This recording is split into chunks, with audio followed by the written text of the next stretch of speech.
Podcast with your hosts, Jason Mefford and Kathy Gruver, Fire and Earth, giving you the keys to unlock your limitless potential. Welcome to another episode of the Fire and Earth Podcast. I'm your co-host, Jason Mefford. And I'm Kathy Gruver, and we are so excited to welcome a fabulous organizational and productivity expert, Sara Caputo. Yay! Welcome back, Sara.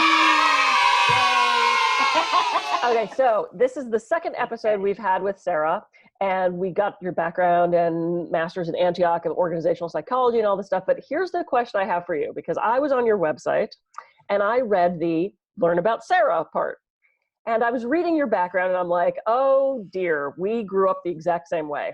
And so you mentioned that you lined up your stuffed animals and that you had a sort of whole thing. Now, I used to do this as well. I was an only child, so my stuffed animals were my very best friend ever. And I ran an entire veterinary practice, okay? So I kept notes of their vaccinations, and I had a little medical kit, and my mother would put Smarties in the pill boxes, and of course any other kid would just eat all the Smarties. No.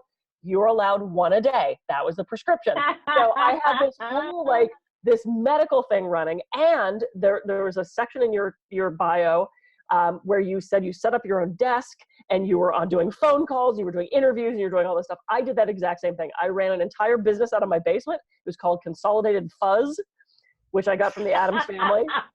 And I made a stock ticker out of a Kleenex box and strips of paper. My dad would give me his old organizational calendar things, and I'd write my appointments down. I'd have business meetings. And I had read years ago that those things you pretended you were as a kid influence what you end up as an adult. So I was either a businesswoman, a doctor, or Wonder Woman. Those were my three things. And clearly that's what I went on to do. So I just thought it was really funny that there was such a parallel in our background of you interviewing stuffed animals and, and creating this whole office in your house. So I just thought that was hilarious. I used to use the shampoo bottle as my microphone, and I would interview, it was like a TV show. I'd interview the stuffed animals. I'd have them all lined up. Mm-hmm. Amazing. Yeah. I didn't do it with stuffed animals, but it's nice to know that I wasn't the only nerdy kid that did stuff very, very similar to that. Just, yeah.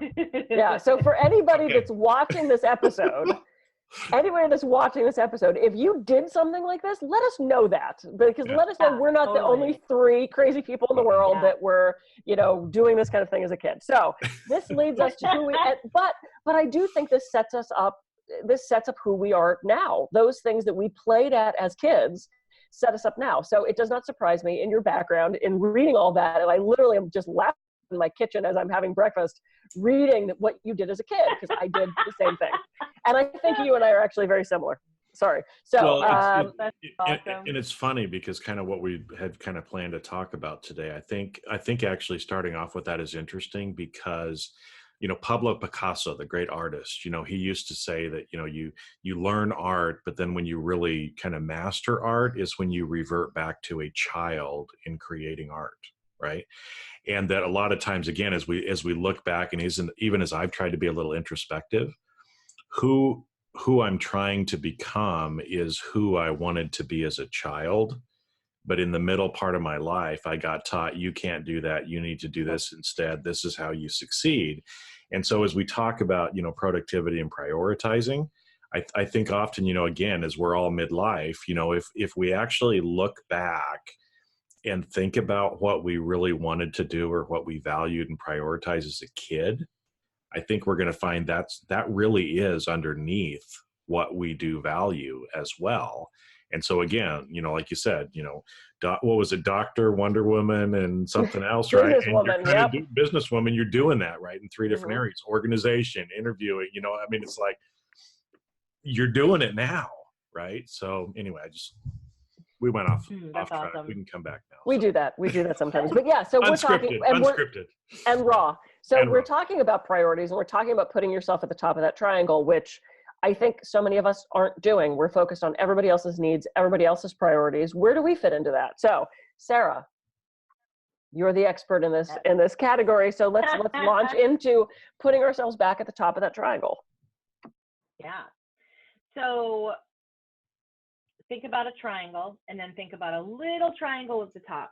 And that's where we want to focus. What is in the top of your triangle? So the questions to ask yourself on that. So this is when I come in to work with entrepreneurs and teams, and people are needing to sort of like expand, and yet they're not sure kind of how to grow or how to, you know, how to incorporate bringing anyone else into the mix. We look at a couple things. We identify our top triangle activities. So questions to ask yourself on that are, what is the absolute best use of your time, right? What are the things that only you can do? What is the highest contribution to your role or the task, right? What is at the very tippy top?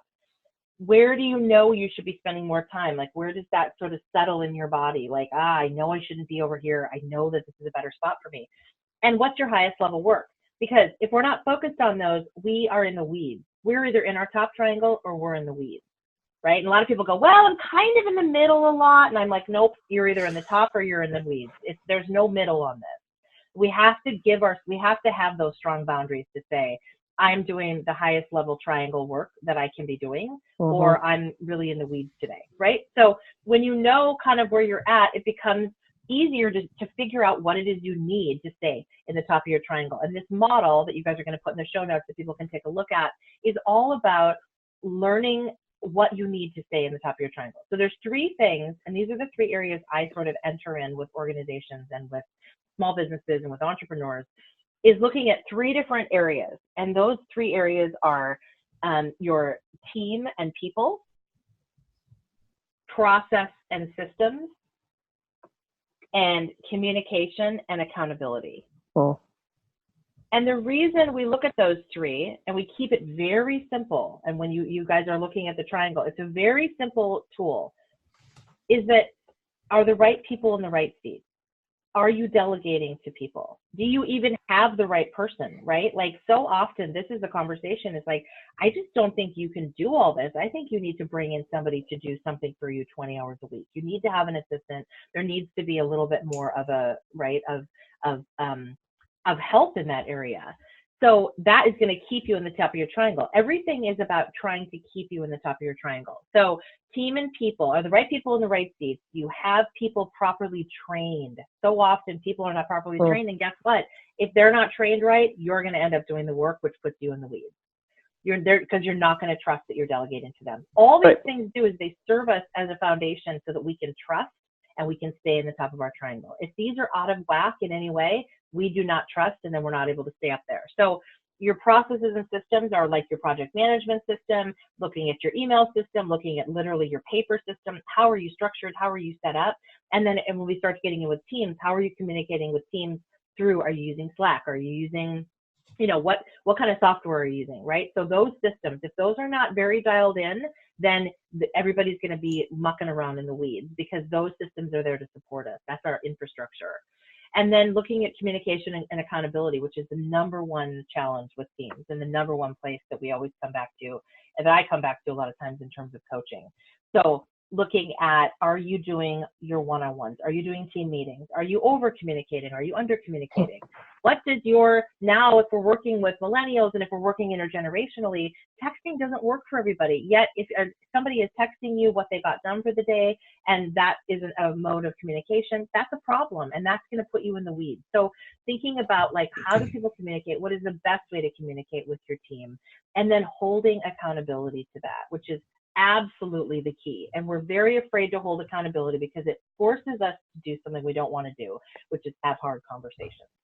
Yeah. And so when we don't have hard conversations, we end up in the weeds. So communication is a very critical element of keeping us in the top of our triangle. Even if you are a solopreneur and you have one person working 20 hours a week for you, having clear, concise communication with that person is going to keep you in the top of your triangle. Because if you're not clear on what you're giving them and you're not clear about what they are doing, then you are going to end up checking in, not trusting them, and doing the work, right? So those 3 things are how I can tell very quickly how much time you're spending in the top of your triangle. And a lot of my work is helping people identify what is the top of my triangle. I'm not even sure. And that's where we come back to when we talked about last episode, what is the priority? What are the priorities? Because people say that's the top of the triangle, but then I'm like, is that really? What about this? What about this? So it's like, think about that. So in any case, that's. Yeah, and so I wanted to ask a question about this, because we got these three areas: team, process, communication, right? And so Yep. again, I'm probably I know I need to hear this because I'm a solopreneur that really doesn't have a team helping. And I know I need to do that because I do find myself in the weeds all the time. So when you think about team, I mean, yes, I have some processes, some of which with myself, obviously, and some people that do help me a little bit. But, between those three, is there one, you have to have the team before you really set up the processes, and you really need to have the processes before you can have that communication and accountability as well, right? Yeah. Okay, that's what I'm thinking. So I was like, I'm just trying to wrap my head around this as well too, right? So Yeah. So think about it like a diagnostic, right? You have, how are you? You can, at minimum, you can do a scrub on all three of those. How is that for you? Okay, I don't have anybody working with me. However, you have outside vendors. You have people that do websites. You have a podcast partner. You have a team, right? So helping people understand what their team is. Even if you're, you're a stay-at-home mom, which I call the CEO of the household, you have a team. You have a gardener that comes. You have people that pick up, draw, I don't know, but you have people that do things. And so what it also does is it forces us to continually, just like getting our physical space organized, that clarifies priorities. This continually helps us clarify our priorities, because a lot of people say to me, you know what, I kind of like being in the weeds. It's easy, right? But that's not really the work of a leader or a manager. So then we got a whole nother, challenge in front of us, which we can kind of start to dissect, which is, what is that work? And if you're going to grow and you keep bringing people in and we keep sloughing work off to people, then we need to keep looking at what is putting you up there. Because this is really a growth tool. Right. So as you bring, Jason, as you bring people in, I'm going to need this assistant. So as you bring that person in, the better trained they are, you can train them on your processes. So they're squeaky clean on exactly understanding what it is that you are expecting from them. And then you're having a one-on-one every Friday with them to talk through, hey, how are these projects going? Right. Then they're super clear. Then there's no noise in the relationship, and you can do your highest and best work, which is podcasting, which is probably speaking, which is being in front of audiences. Yep. But if you're doing your website and your billing and you're mucking around in your CRM, that's something, it's like, even though you can, doesn't mean you should. I know, and I spend way too much time in the weeds. But another thing, as you were talking about that, is I'm thinking about the team, and again, we've got that triangle, right? Getting up to the top of the triangle, what's most important for you versus the we, right? So again, as a business owner, as a thought leader, the you activities, like you said, are going to be more about creating content, speaking to people, being on podcasts. But for other people on the team, their top priority could be, or would be effectively, what my weeds are, end up being the top of their priority, right? Exactly. Which is why this is a great team. This is a great team activity as well, that I've taken to many teams and said, everybody, draw out your triangle. What is in the top of your triangle? And let's just have a discussion about it. Very illuminating what people come up with and what's in the top of the triangle. And anybody can do it. Just draw the triangle and then talk about what's in the top for you. You have the 5 questions. What's your highest and best work? What's something only you can do? It really forces people to think through that job description and think through, well, this isn't really in my job description, but this is really high level work, right? So then that just brings up good conversation around what are we actually doing and how can we do it more efficiently. Right. And one of the things that I like that you said was talking about that communication and communicating what works for you. And you and I first started booking this on Messenger through Facebook. And you said, can we move this to email? Thank you for saying that, because I was doing a speaking gig where there were probably 30 other speakers, and the organizer was communicating to all of us through this giant Messenger thread. And then you have all 30 people going yay and throwing in funny comments, and it would take me 20 minutes to weed through all of this shit of everybody chiming in going, okay, got it, okay, it's like when people hit reply all. Please stop hitting reply all. I don't need to know that you want the steak and not the chicken for this organ. Just stop it. Right. And I finally emailed the organizer and I said, look, I'm getting off this thread.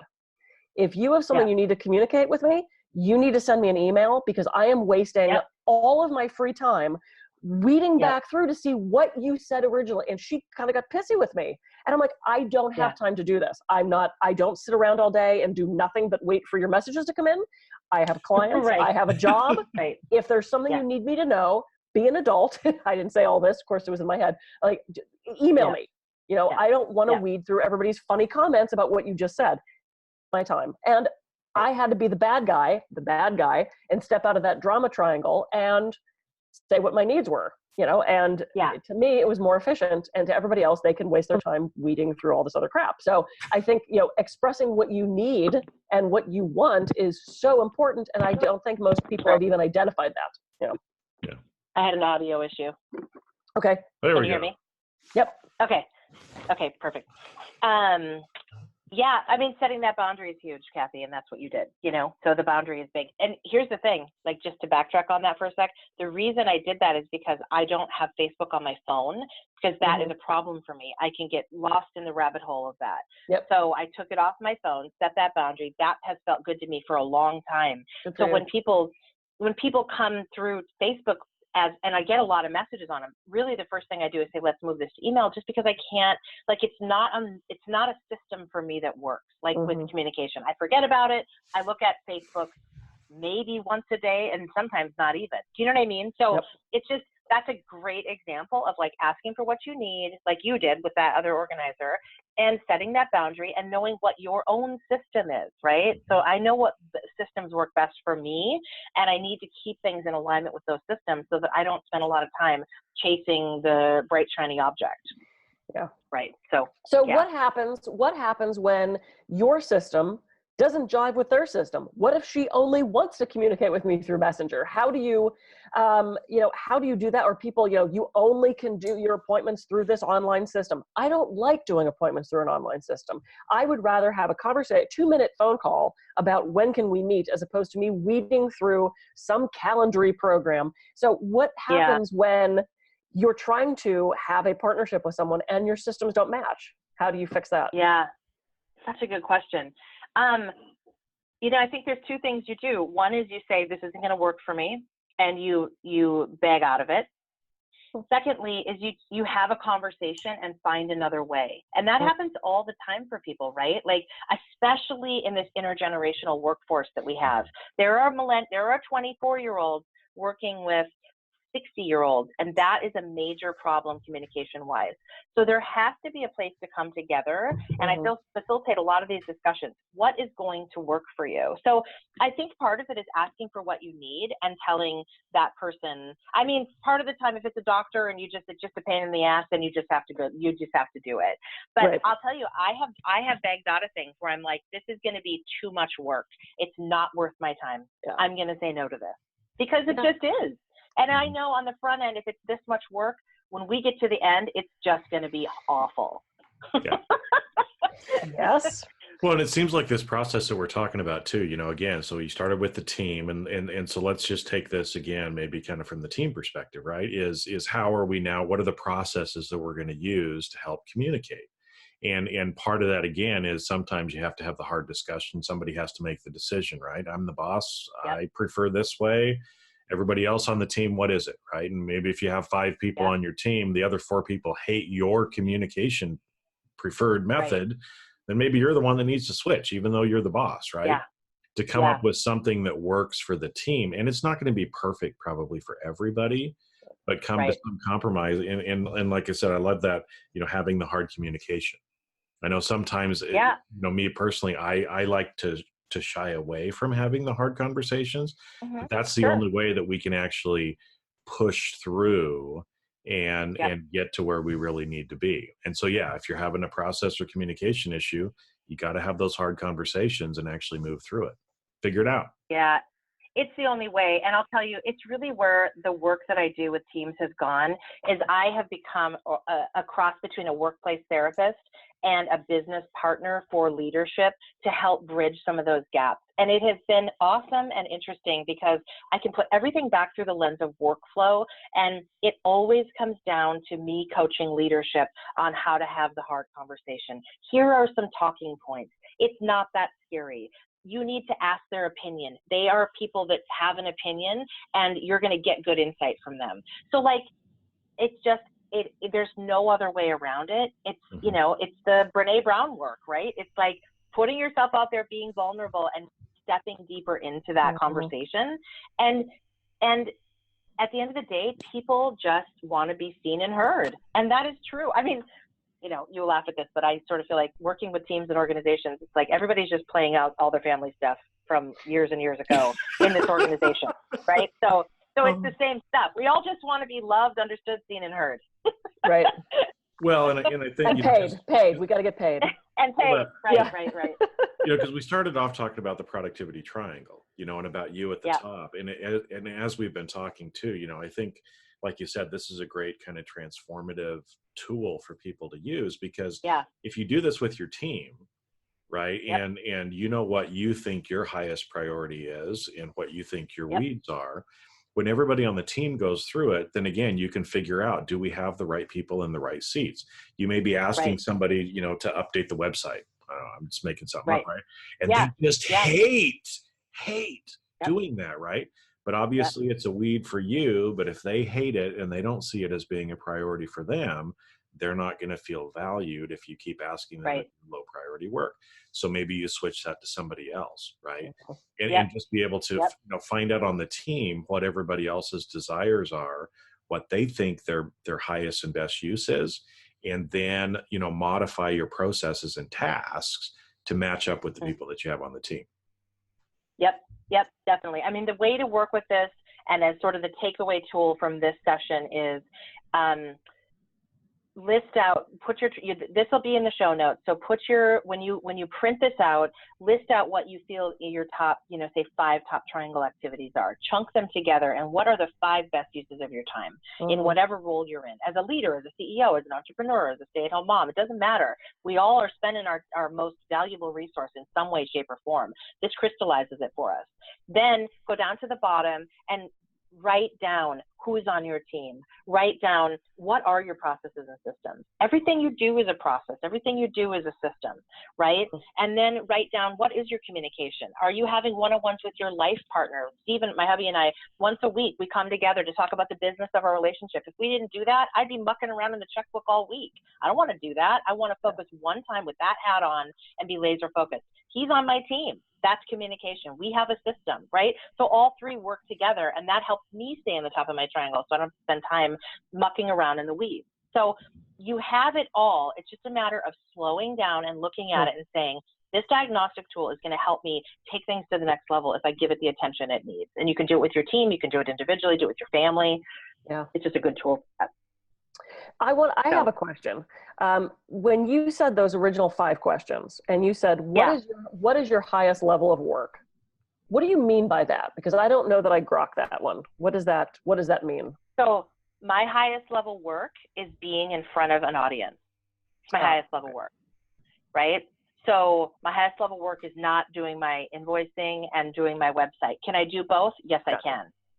Okay. That's not my highest level work. Where I get the most bang for my buck. Now, as an entrepreneur, it often is connected to money. Most of the time, top triangle is in some way going to be connected to money. Right. That is where I make my money, and it's also where I get the most value back for my work, right? So I want to be in front of audiences. I want to be doing one-on-one coaching. Those are the 2 highest and best uses of my time. So then from there, I have to look and say, I'm going to farm out the billing. I'm going to farm out the website, right? I'm going to do what I'm best at and get rid of the rest. Yeah, so do what you're best, get rid of the rest, that piece. Gotcha. Because you can because some people, it may be easier to think too about revenue generating activities versus non-revenue generating activities. Is another way of kind of saying it then too, right? If that resonates more with people. Exactly. I try to stay away from that question, but it is a good point, and it always kind of comes back to, especially as a solo an entrepreneur, like you're just top triangle is where you're making the money, right? Yeah. Like I'm not gonna not be in front of an audience and instead be doing my admin work on a, you know, more often than not. And if that's the case, I'm just not being honest with myself. And then maybe this isn't right for me. Right. Most people know what's best for them. Yeah. When I started my massage practice, I got busier than I expected right off. And, you know, I changed the sheets between every person because you have to, and that's the law. Yes. And I remember having a car full of dirty sheets. I mean, like I was running all over the town. I had used everything I had, and someone called me for a massage, and I had to turn it down because I didn't have clean sheets. Yeah. And I suddenly thought, so that's a really good example. Yeah. I'm like, am I a laundress? or am I a massage therapist? And that was the day I drove down the street to Laundroland and I said, what's it cost for you to do my sheets? And I looked into sheet services and I didn't like their quality of sheets. I use flannel because they're comfy. And so that was the day for $1 a pound, I started paying someone else to do my laundry. Yeah, because that's an not excellent example. That's a really good example of top triangle. You need to be at the table doing massage. A, it's where your money comes from. B, it's your highest work. Nobody else can do it. You're not going to pay somebody. I'm going to go laundry and you're going to do the massage, right? Like, it's just, I mean, so much of this is so simple, but crystallizing it and getting really clear about it is where the diagnostic part comes in. And then we can create habits and systems, and then we can, and I say, revisit your top triangle quarterly because it changes, right? It's going to shift. It's dynamic. It's not static. Yeah, because now what's moved into my top triangle is speaking and one-on-one coaching. Whereas the massage, though I still love to do it, there's a part of me that's like, okay, I can't keep doing this. And my priorities are starting to change. So, yes, absolutely. Cool. Great. Interesting. Well, once again, we've blown through a lot of time, and I'm being sensitive because I know you've got actually clients that are going to go make you money today. So, final thoughts, guys, before we sign off. And we have to have you back like 15 more times. Yeah, I'd love to come back a few more times. No, I know. Go ahead, Jason. Well, I was going to say, because I know for me, I find myself in the weeds a lot. And so I'm sure other people that are listening, do the same thing. And there's probably some family issues and some limiting beliefs and stuff that have carried forward that I'm more aware of now. Sure. But, the only, I guess the first thing is to recognize that you're in the weeds and to go through. So this week, today, tomorrow, I'm going through this exercise myself, because part of it too. And like, I think we talked about before, sometimes I get so caught up in my head and I don't put it down on paper.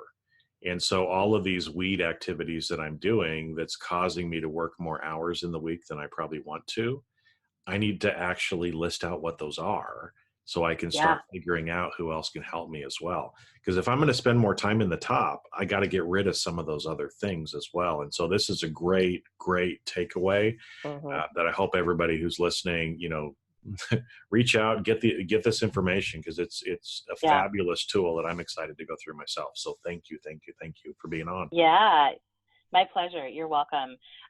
You nailed it when you said the simplicity of this is just everybody knows when they're in the weeds, right? Like, I can't tell you you're in the weeds because only you can self-diagnose that.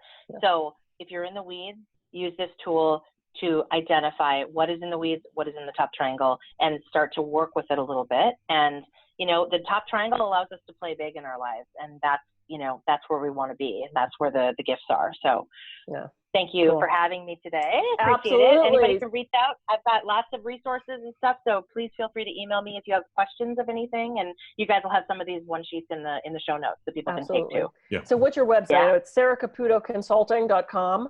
Yes, ma'am. Beautiful, and we'll pop that up on the screen for everybody too. This has been like 2 incredible episodes, so I'm so glad you were here. I mean, just phenomenal. So I'm so glad you came and exactly what I needed to hear right now too. So the Yay. timing was awesome. See how the universe works? It always works out. It always does. We don't even have an audience. This is just for Jason. By the way, it's not even a real podcast. It doesn't even exist. So, I'm just making it. Just like we're interviewing the stuffed animals. That's kind of what we're doing now, except we're real people. Yeah. This feels abnormally normal. Slightly sociopathic. But other than that, we're having fun. So, I'm Kathy Gruver. I can be reached at kathygruver.com. And I'm Jason Mefford. I can be reached at jasonmefford.com. So, take the tips that we talked about today, start incorporating them today into your life so that you can unlock your potential.